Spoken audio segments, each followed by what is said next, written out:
had have a lot of didn't have a lot of power in that regard. Germany wasn't the Germany that we see and know of today.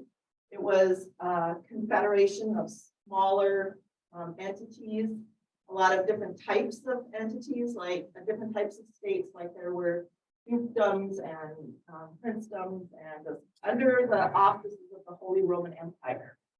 The Holy Roman Empire wasn't really holy or Roman, but it was called the Holy Roman Empire, and it lasted from 800 until 1806. So from Charlemagne, who was the first Holy Roman Emperor, to 1806, which was the Napoleonic Wars, which kind of ended the. And it was mostly German areas that were a part of the Holy Roman Empire. They were very. It was kind of a lot of things were based on trade, but they often were kind of at odds with each other, even within the Holy Roman Empire. A lot of kind of disagreements that would overshadow. So it kind of grew and shrank as it when Luther was born. The Holy Roman Emperor was Frederick III, who died in 1493. So when Luther was still quite young, and then a different emperor was elected. And actually, I think Frederick might have been the last emperor that was actually ordained by the Pope. There was a weird kind of, well, I shouldn't say weird, but well, the relationship between the state and the church was quite confusing, because the church sort of blessed the emperor and also was very, it was just a very different kind of relationship. So You're fine. Just Okay. keep going. I'm just checking something.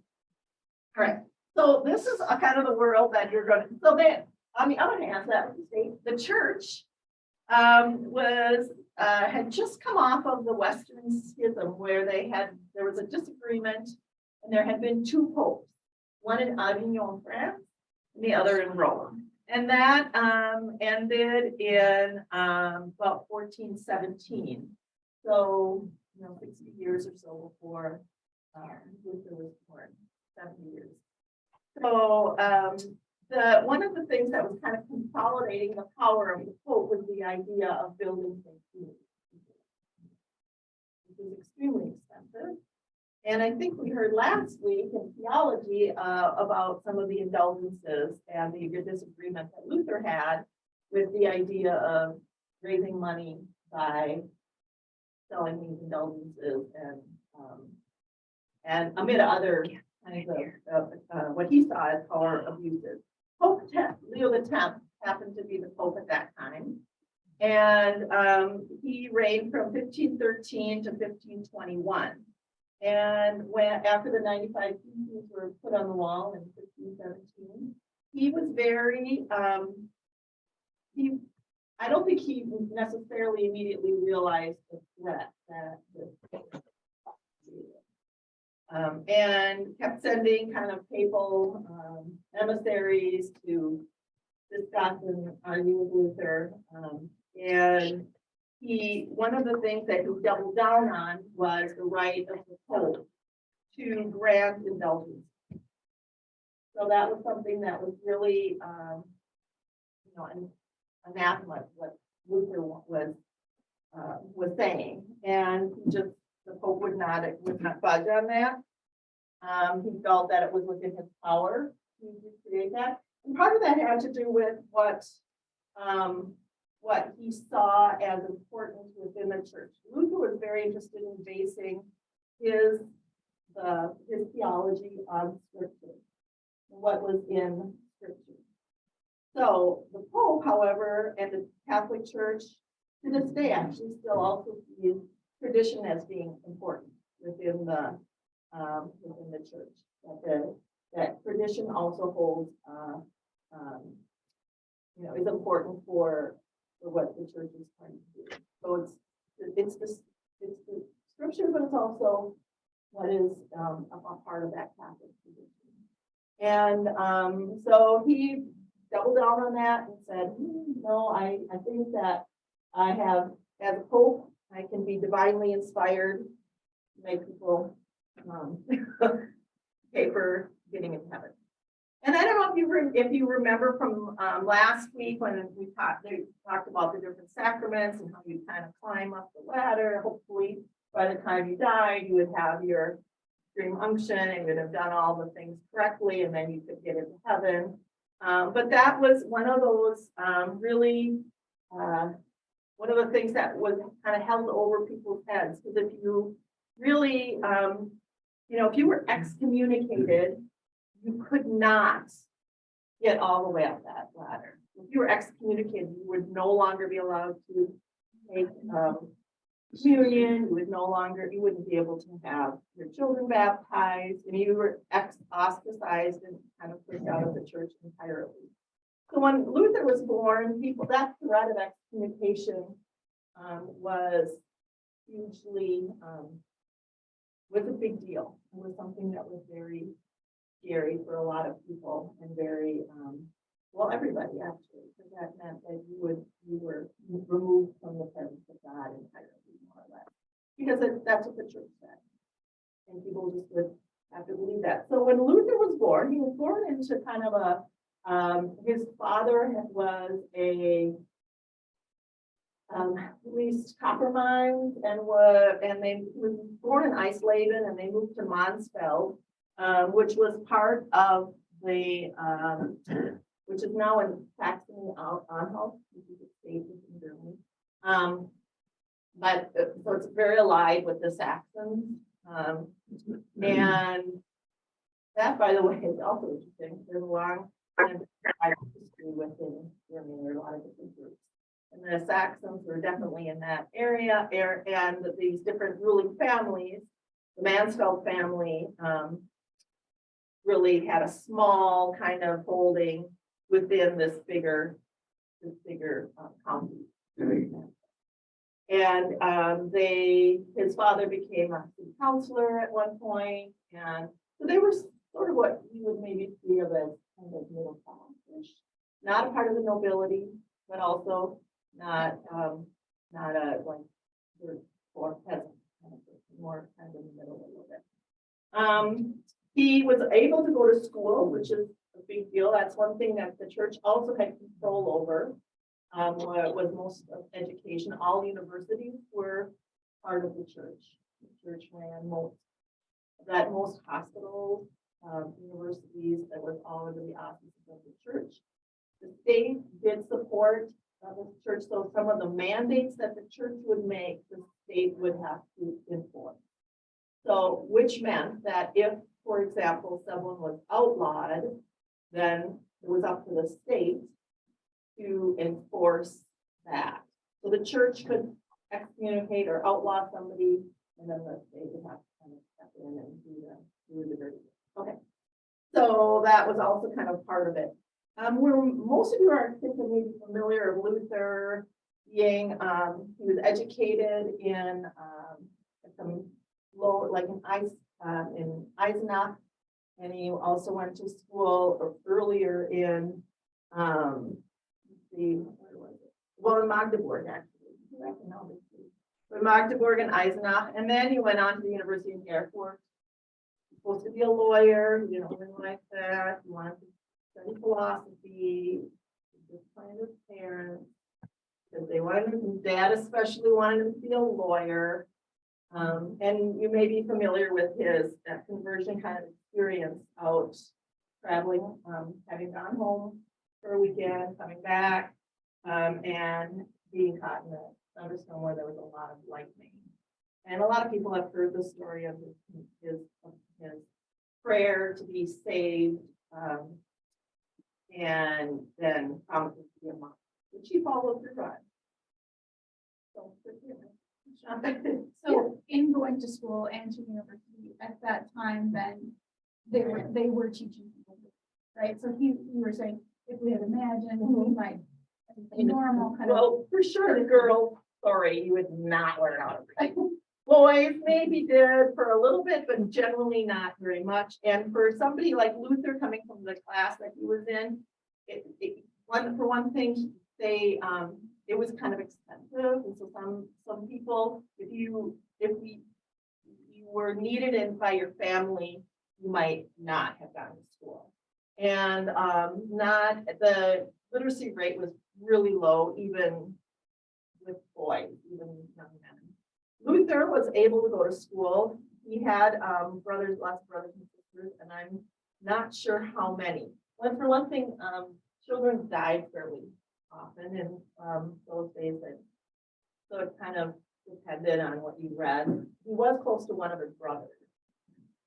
But yeah, was allowed to go to school, so his family must have had enough, kids or enough money to be able to allow him to do that. He did not particularly like the elementary schools that he went to. And, when he went to the University of Erfurt, and when he started law school, that was another thing. He just didn't really appeal to him that much. He was very interested in kind of the traditional philosophers, reading philosophy. So he had started to do that, and that was, so it seemed like, but having that background allowed him to really, yeah, he did learn how to read. One of the things that the school that he went to was sort of a new kind of educational thing, was to teach these young boys grammar, logic, and there's a third thing. It was grammar, logic, and rhetoric. Being able to speak in front of people. Okay, so that was kind of the focus of his kind of early education. And so then, you can kind of see how he did benefit from having the opportunity to go to school, that, maybe a lot of other people wouldn't have had. So, and he was obviously a very bright person. He might have been like maybe one of the only people in his family who they saw promise. And it's hard to know, not a lot of those records.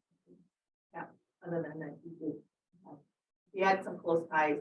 And he did later in his life went back, I think, to Mansfield, when there was some questions about some of the inheritance and stuff, and his family was still there. He actually died in Eisleben, the same town he was born, because he had been traveling around. So yeah, he went into the Augustinian monastery so he was an Augustinian monk. That's another thing that I think as Lutherans who may be less familiar with the various types of religious life you could have. Like there's, the Benedictines and Augustinians and the Syrians. There's lots of different types of religious people. The Augustinians were also people who had the university, so he was able to kind of stay in the university, finishing his. He had a number of different degrees that he finished. He became provincial vicar, so he was allowed to kind of travel around the area and visiting different monasteries, and so he kind of got to be known, I think, through that. He was ordained in 1507, and he began teaching theology and kind of traveled throughout Saxony and Thuringia to different monasteries. But he kept running into this issue with the church. And in 1517, October 31st, 1517, he mailed his 95 theses to the door of the Wittenberg church, the All Things Church. And then it's kind of come into question. There are some scholars who say, well, he didn't really nail them to the wall. Others that say, well, he did, but yeah. So there's been a little bit of discussion about whether that actually was a nail on a door or whether it was a metaphorical nailing it up. But it became very widespread within the next year because of the ability of his theses to be printed. It went pretty much viral, as we heard last week. So that really set up a whole kind of had this domino effect. Word got back to Rome. The Pope was like, Oh, well, there have been other heretics, right? There have been other, they're dealing with this all the time. These different ideas popping up here and there, and so the church spends a lot of time deciding who's correct, who's not, and, you know, they're doing a lot of this. The Pope, keeps trying to he called him to Rome.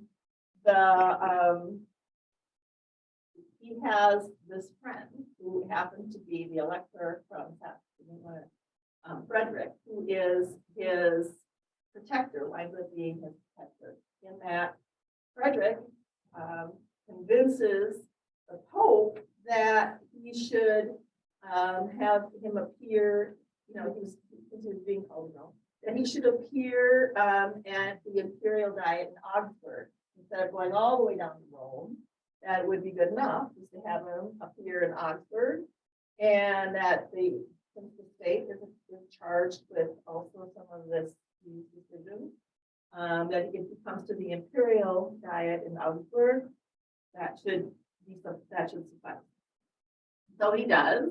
There are lots of arguments and debates, and finally, the upshot is on the 15th of June.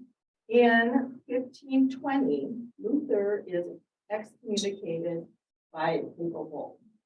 So 1520, the Pope is just like, okay, enough of this.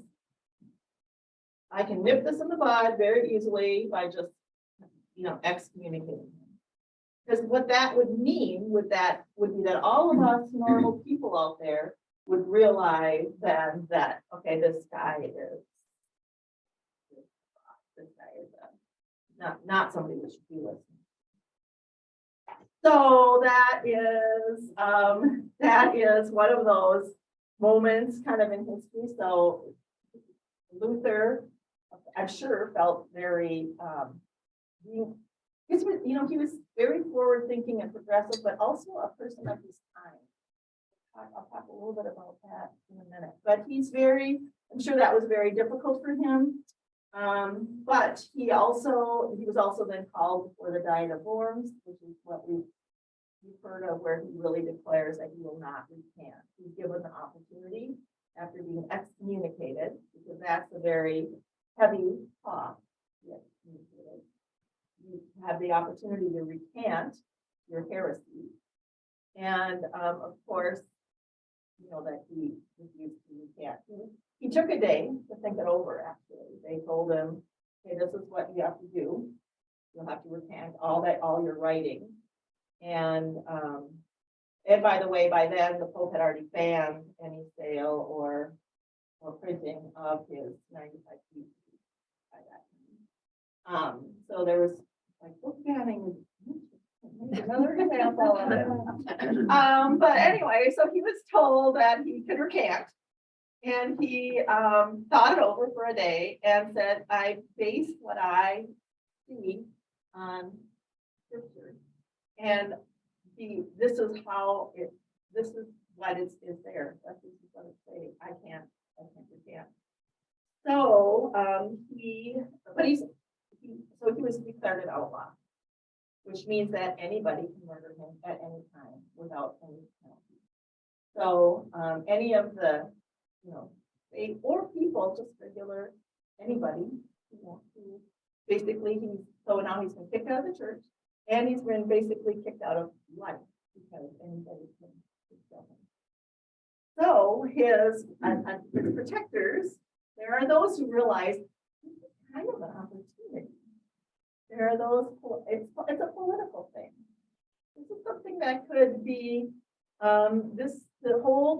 the church. He started people thinking, and especially some of those, the people that really had power besides the church, which were these noble people, the noble princes, the dukes. And so in Saxony is one of the bigger, the map of Germany, or you can look at it, but it's at the time, it's a little bit of one of the bigger states, although there are tons of these little tiny states. Germany is not a country at all at this time. So he is set upon by some fake robbers, spirit him away to the Vark, which is and he lives in hiding in the Vark, which is near Eisenach, not too far from where he actually went to school as a child. So he's at the Wartburg and he can't be published anymore because he's been banned, right? So he can't but he starts writing. And the thing that he does that really makes my little language teacher heart so happy is that he translates the New Testament into German, which is another thing that if you common people, all of us, me included, we would have been going to mass for our entire lives, not understanding one single word. And it went on and on and on. And you had to show up because otherwise your mortal soul would be condemned, because there are a whole list of venial sins, mortal sins, and it's very complicated, which you can't follow because you're not a part of the people who understand that language. And it's all, you just had to just go and show up so that you're in heaven. So one of the things he does is, and there's a whole list of really things that Luther changes. And this is one of them, the idea that people should be able to understand their faith. That it's not just like this top-down thing, but they should be able to read the scripture for themselves. And so by translating the Bible, it starts up mostly in the New Testament, by translating that into German. And by the way, the 95 Theses were originally written in Latin and translated into German later. And that was another thing that created the atmosphere of possibility. Because he had originally written it for the academics, for the people, the church, people to have this discussion. And had such an impact that he wound up and that it was translated fairly early into German and got published in German. So that was a big deal as well. But translating the New Testament was another thing that actually it standardized the German language so that the dialect of his area actually became what is today considered High German. So his spelling, how he used words became more of a standard for the entire language. So his use of the vernacular, though, is something that was also one of those kind of revolutionary ideas that people actually embrace. That they could understand the church services. And that was also a big deal. Another thing that, so that was in 1522 was when it actually got published, or when it came out in German. In 1523, he actually got married, which was another big deal. Once he was kind of, he kind of was all in for realizing that what is in scripture and what is not really. And one of the things that is, the priesthood, the celibacy of the priesthood is so he married the nun Katarina von Borga, and this is another thing that actually assists him for the rest of his life. Once he marries Katarina, she takes she sort of takes over the household. They had 6 children together. She basically made it possible for him to continue writing and working because she took a lot of the responsibility of running the household, which was a big deal at this time. The household was very active. He had a lot of people coming to visit, to listen to him. So taking care of guests, running their finances, running all their stuff, that kind of, he was able to take that on. And so you have to give her a little credit, give him the ability to continue with, because it just starts to mount. More and more people want to read him, hear about him. Yeah.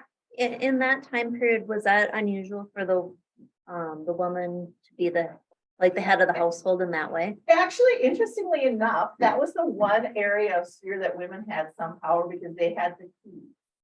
They usually had the key. They had the key to the storeroom. They had the key to the household, the house. Okay. And so that was one of their only really when you were married, you were given that role of being taking care of the household. But she also, because of his household was so complicated with all these visitors and all these people and all these people wanting to hear him and, that was rather a daunting task. That was interesting. So here's the thing. So this sparks off more than just a little bit of what he thought. He thought he'd be able to have these really interesting, philosophical and theological discussions with learned people. And he had like an exchange with, Erasmus, who was another kind of philosopher theologian within the Catholic Church, and he had this ongoing discussions with different thinkers of his time. And but one of the things that I think he didn't really consider, and who would have, I don't know, was that it sparked other things like the Peasant Wars of 1524, which were the ones they could kind of hear. Yeah. There were some lower nobles and some of the peasants who thought, well, heck, why, if we should have some power here too. This is, so they actually resorted to violence. I mean, if you think today, some of the things that happen that are in a reaction to something else, like, where people started just reacting and they were like, burning monasteries because the church had too much power and doing, acts of violence. And Luther said, no, that you have to listen to temporal authority. So on the one hand, people thought, well, he's going to be behind us all the way if we like burn this convent and oust the, and Luther was like, no, this is taking it too far in a way. You need to, he wasn't, there was this huge hierarchy. He wasn't completely opposed to having people having an authority. I mean, goes back to some of the scriptural things about, rendering unto Caesar and that we're not necessarily supposed to, to revolt, right? The peasant wars of 1524 were suppressed, and he did not support them. He did say he was sympathetic to their grievances. He thought that there should be some discussion, but he could not condone violence. So yeah, there's a lot to kind of unpack about his time in talking about the way the world, the worldview, I guess, more or less. It wasn't all that long ago, and common people were also still very superstitious. It wasn't that long ago that Christianity had kind of come to Northern Europe, or right around 1000, so 400 years earlier. And so there was still a lot of sense that you're kind of serving the Catholic Church, of course, but then you had all these aspects of paganism that still sort of would crop up, which actually kind of crop up today if you've ever been at Mardi Gras. And so, there are these little aspects that are like vestiges of previous or earlier religion. But that's maybe another story. But the people who are still had that pressure of kind of serving the church, but also having in the back of their culture and in the back of their minds, these more pagan ideas. So that was also a pressure for people, I think. So how was Luther forward thinking? Well, he was he had that he was kind of not of his time. He really saw this idea of grace as a gift, which is what we talked about last week. He really thought, and that wasn't works. You're not going to be able to be naughty until you're 2 days before your dad, and then go and get everything all done. And it was all about grace and not about the works that you were doing. He saw the importance of scripture over that of tradition, so it wasn't just because of both sides something, that tradition. Which like the married clergy thing. He, his use of the vernacular, both in the math, but also in music. He was one of the first to really bring a lot of more popular music into the math. He also had some very medieval common kind of ideas that today we think, oh my gosh, how could you have thought that? And one of those is that example of the present voice. If you're telling people that you don't need to listen to, the Pope anymore because but then, it was that was a little bit dicey, you're not going to support the peasants when they try to, overthrow some of that authority. He also was very anti-Semitic, which we have a hard time with, I think, today. He wrote a tract called On the Jews and Their Lives, which was very popular. It's interesting, he didn't come across many Jews because they had been kicked out of his area like 90 years before he was born. But at the same time, at the beginning, when in 1523, he actually had written that he advised people to be kind to the Jews because Jesus had been Jewish, and that you should try to convert them. And then when the Jews that he did come across weren't really jumping on the conversion bandwagon, he was a little bit pissed off about it. And so then he wrote this other tract. And so that was one, so that's been an example a lot of people throw it, in anti-Semitism. He also was very anti-Islam, and it's another thing that you have to kind of realize during his era, the Ottoman Turkish Empire was really pushing up against the European empires and the Holy Roman Empire. So you had a lot of Islamic influence that was being pushed into Europe.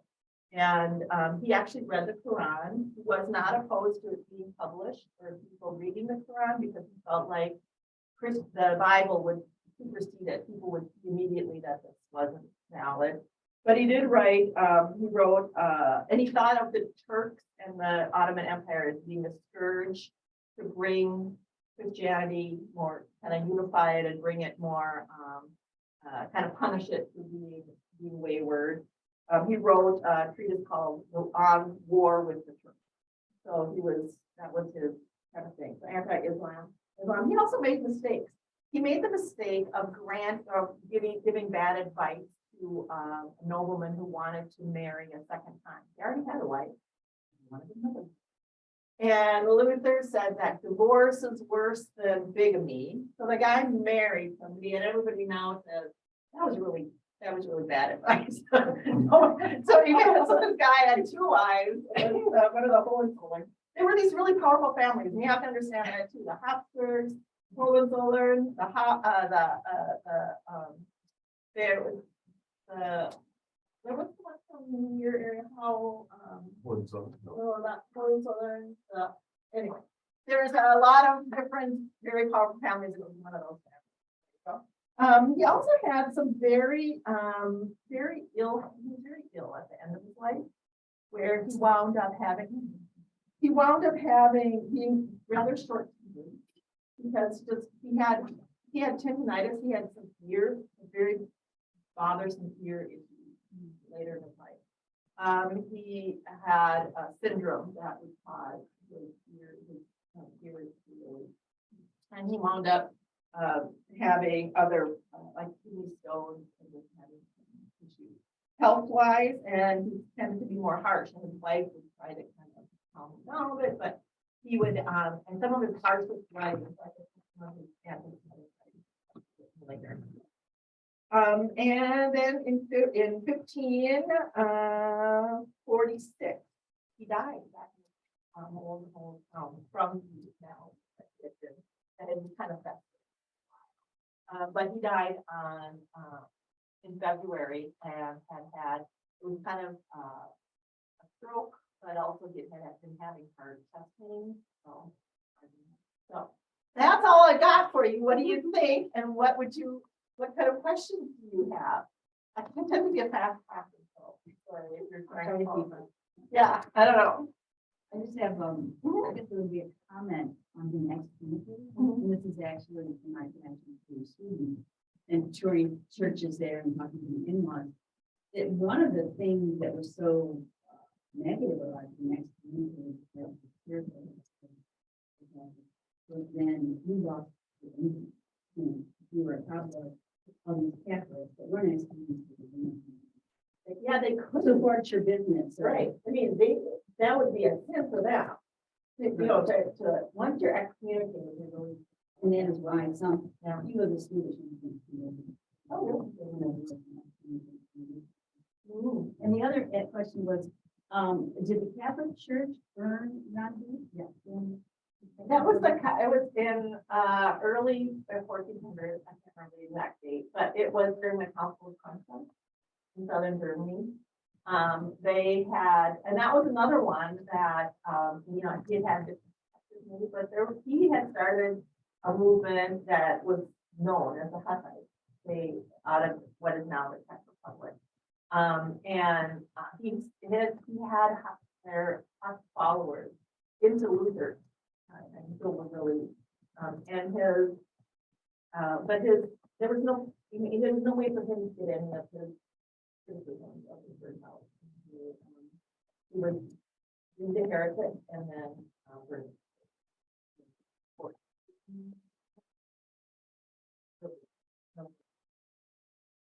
The difference is that Luther had a protector, Yeah. Frederick, Yeah. but, I wouldn't know the Pope can't come in Yeah. and burn it. Any of my Germans would stay, Yeah. and, it's led to an interesting, view of church and state. It's kind of unique with Lutheran theology, that you talk about the kingdom on the left and the kingdom on the right. Kingdom on the right is the church, kingdom on the left is the state. Church is the conscience of the state. And fits fairly well into what we've got, separation of church and state here. So today, that's like, that we're, doesn't matter what the state says about COVID, we have freedom of religion, so we'll go ahead and have church. The Lutheran Church, at least in Minnesota, basically said, we will open our services for COVID when the state says it's okay. Instead of difference between Lutherans and other Protestants. Right? Yes, exactly. Uh, Yeah, it is really interesting, and the role of the protector is an interesting thing with the story of Luther, because I think having Frederick, and two things, the printing press and Frederick, that allowed Luther to, because his life was in danger. I mean, he would have been killed by anybody without having some kind of protection. And the legal murder of Jan Hus, legal, you know, because that's what the church said, that was one of those, one of the things that could have happened to Luther as well, if it hadn't been for his. And the state played an interesting role at the time. I mean, on the one hand, some of those lesser nobles did see it as a chance to try to kind of break through or gain more power. And some of the peasants that followed them as well, kind of, that was and there were a number of revolts, like the peasant wars. And then later, after Luther's death, there was another kind of revolt within the, because then it became an issue within the Holy Roman Empire. Are we going to be Lutheran or are we going to be Catholic? Is there going to be this Protestant movement within the Holy Roman Empire? Is that how, you know, we want? And Luther had spent his last part of his life kind of consolidating the idea of the Lutheran Church, having that. He realized that they weren't going to get back together. You know, he was really so that kind of became a focus for him. And so the discussion within the Holy Roman Empire, and there wound up being kind of,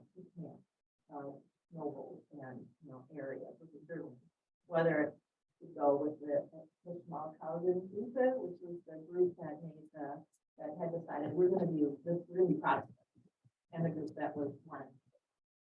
There was kind of a division.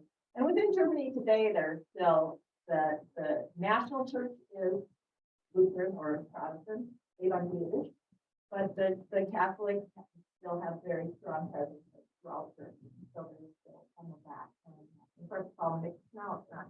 And they don't have the rule that whatever the king is the religion of everybody. That was what it was at that time.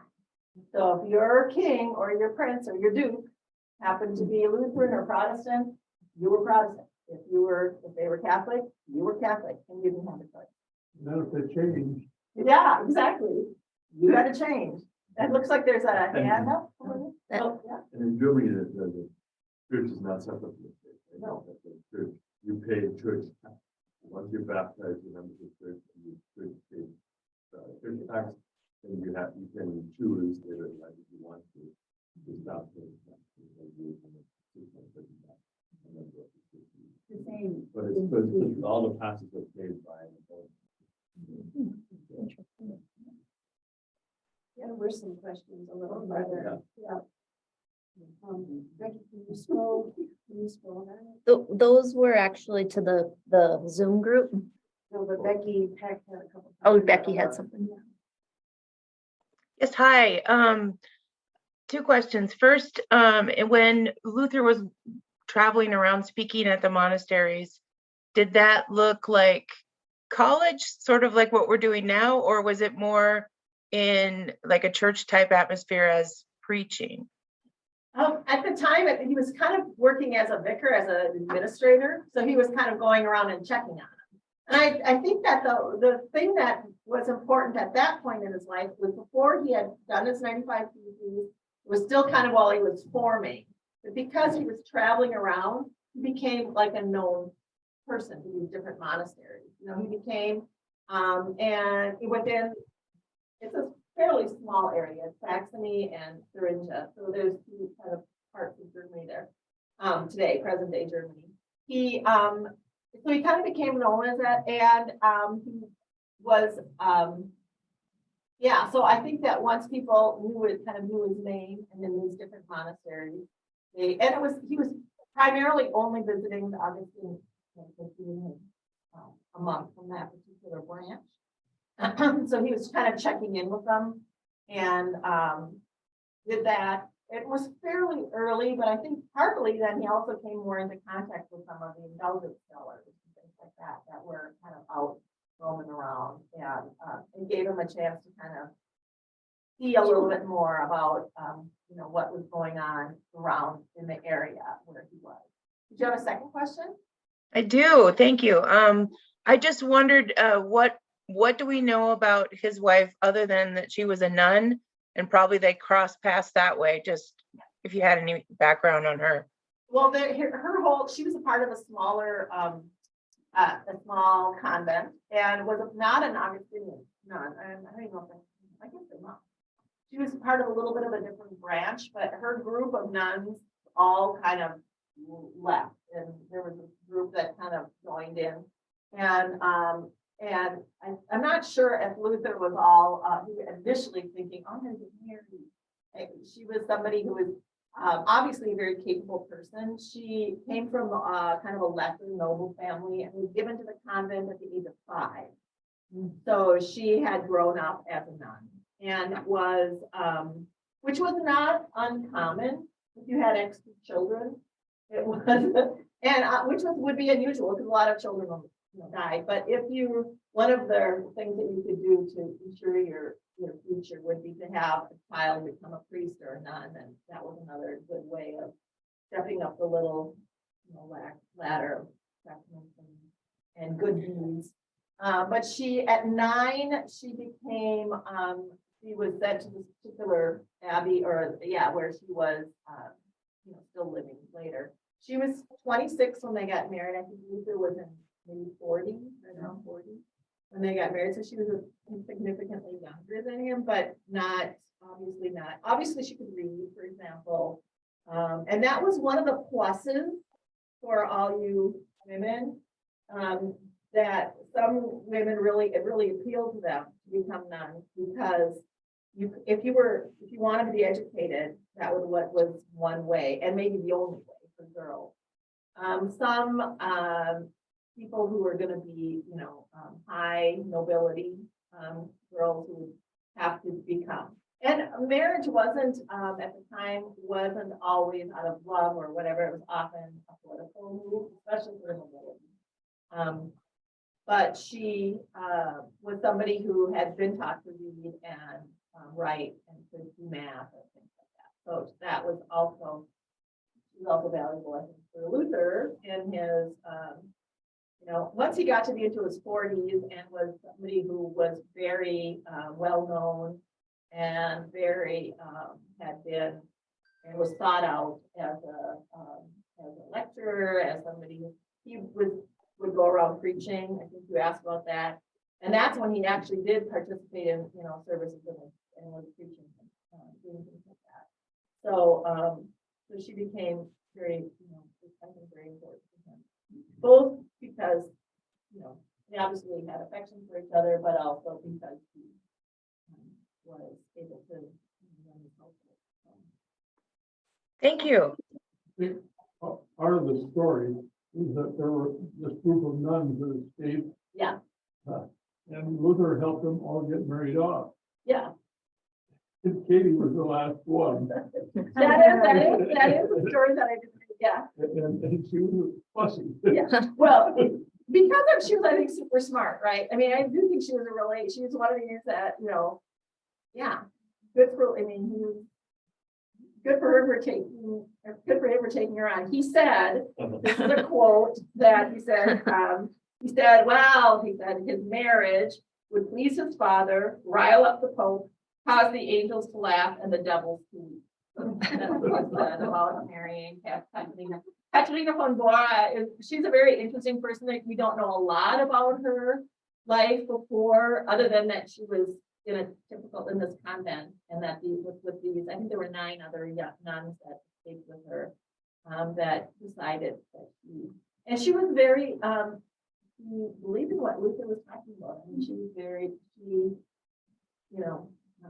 somebody who was smart and able to really have sense for what he was talking about theologically. So he dies in 1846. Who picks it up? Were the kids who picked it up in basically 1846? Well, this is interesting. There was another war that kind of started soon after that, and it's basically, I think, this thing with the state that there were enough princes, enough people and he had established enough of a church to kind of allow that it just kind of ripple. It's like a ripple effect. I don't know if there was any single one person that you would say that took it over. He did have some. Melanchthon. Yeah, Melanchthon was kind of his theologian. Yeah. And resident. Yeah. And kind of carried that piece of it forward after. Yeah. But he had enough people who had kind of now been ordained in the Lutheran Church, so that it was basically like being seated. But yes, there were still articles kind of written about different tenets of Lutheranism and how that would continue. Catalina von Bora, it was difficult. She had some difficulties after his death. There was, I think she had to move. There was another, at one point, the plague kind of came through again, or there were these different reasons for leaving the cities. But yeah, there were some that had carried on that position. And one of the things was having that the ability to use the German language and not just have everything in Latin. I think that helped kind of spread it a little bit. Yeah. Any other questions about the history? There's a lot of I know history, but I was like, oh. I have a question. Yeah. And this isn't really about Martin Luther, but some time ago I did some genealogy studies, and my wife has a relative born in 1550 who's listed as a Kaplan pastor. Do you know what the word Kaplan means? C-A or K-A-P-L-A-N?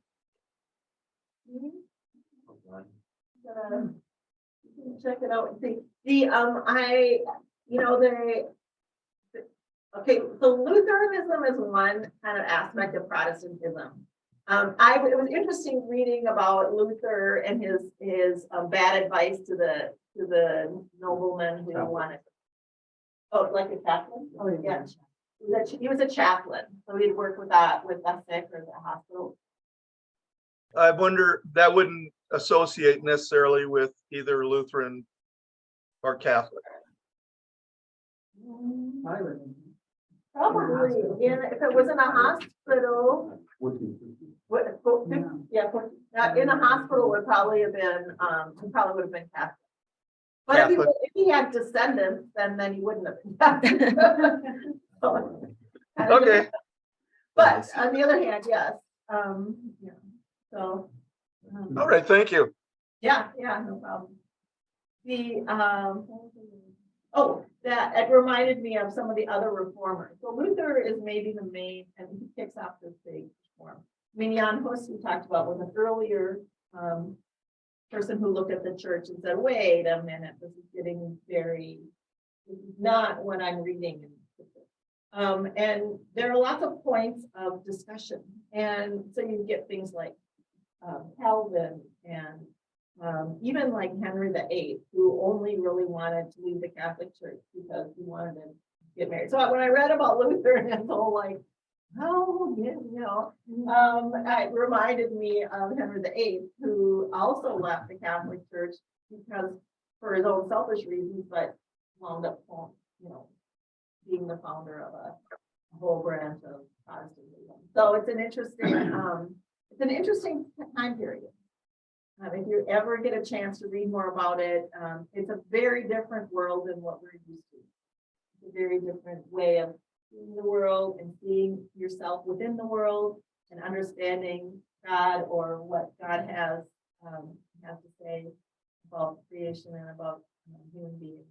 It's worth the look. Anybody else have any more questions or comments? And speaking of comments, there's a short little survey in front of everybody. This has three little questions. The first one is to kind of help us because we have 2 more adult ed sessions coming up. So if there's something that sparks your interest or you'd really like us to build into those, just let us know. And then the second question is, if you're not already on the I am interested email list, let us know your name and email if you'd like to be on the list, because we send out weekly updates about the adult ed sessions and the luncheon that's coming up, and then the Germany trip for next year. And then the third question is, if you would like to RSVP for the luncheon on October 30th, you can do that now and just That'll leave be these. at first Luke on the 30th. And next, Luke Martin's going to talk a little bit about geography. We have the map on the back wall. If you want to take a look, I have the catalog from the exhibit that came around in 2017. It was at the Minneapolis Institute of Art.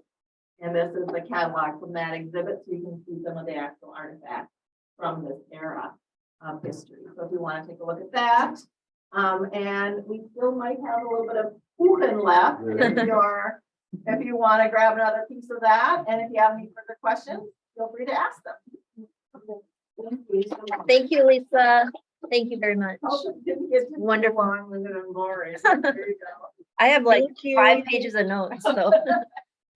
And Very Joel interesting. Zumland, thanks for joining us. Thank you. Thank you. Thank you. Thanks.